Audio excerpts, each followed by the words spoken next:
Hi Greenheart Buddies, my name is Miss Allie and I'm here today at Mitchell Elementary to give you a tour of one of our Greenheart gardens.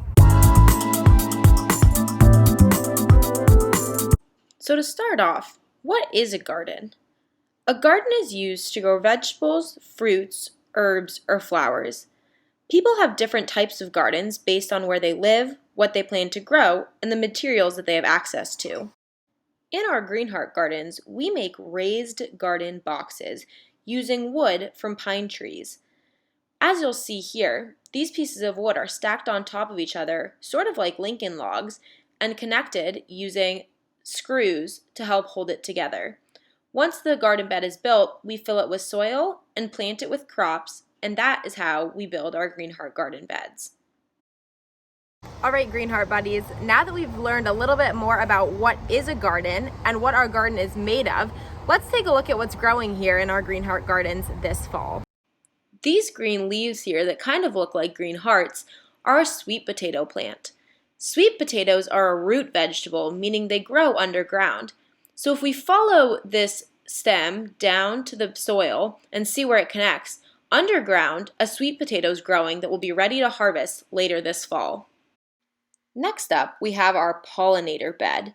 This bed has flowers and herbs that attract pollinators to our garden. Things like butterflies and bees are super important to keeping our gardens healthy, so we plant a special garden bed to help attract these good insects to our garden. Another fun thing that we have in our Mitchell garden is an insect hotel. This is a space where we will create habitats for specific insects that we want to attract to our garden. So now that we've explored the garden beds outside our outdoor classroom, let's go over to the learning orchard to see what's growing.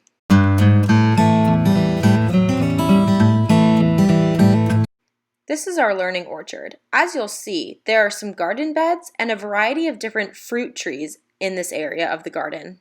Here you'll see some lemons growing. We also have some satsuma, which is another type of citrus. As we look closely, we'll also see a dragonfly sitting on our plant, which is a pretty cool example of a bug that we see in our garden pretty often. In our learning orchard, we also have our compost cube. Our compost cube is a place where we put organic waste from our garden so that it'll break down and turn back into soil. So now that we've explored the learning orchard, we're going to walk over and check out the urban farm. Most of our school sites are just raised bed gardens, but here at Mitchell, we're lucky and have an entire urban farm.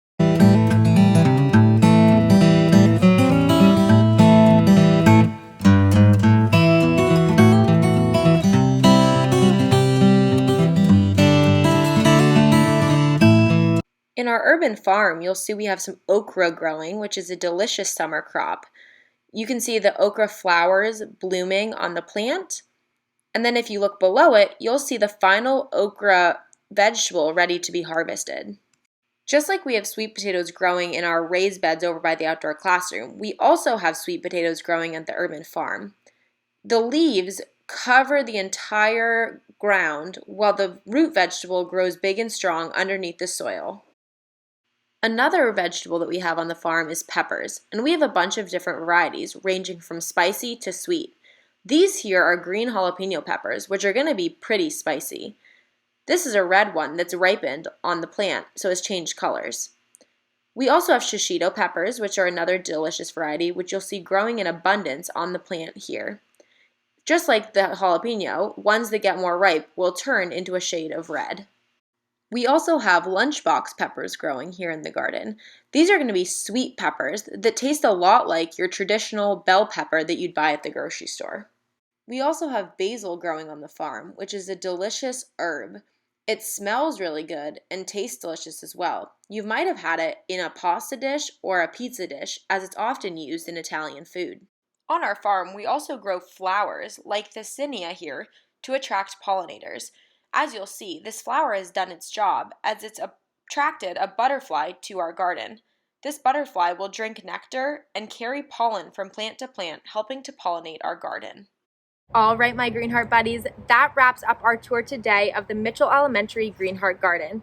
I hope you had as much fun as I did, growing our minds to learn a little bit more about what is a garden, how do we build it, and what do we grow here. Just remember that not all gardens are going to look the same. In fact, they'll be really different, but I really appreciate and have so much Green Heart gratitude for you for joining me today to see how our Green Heart gardens grow. Bye.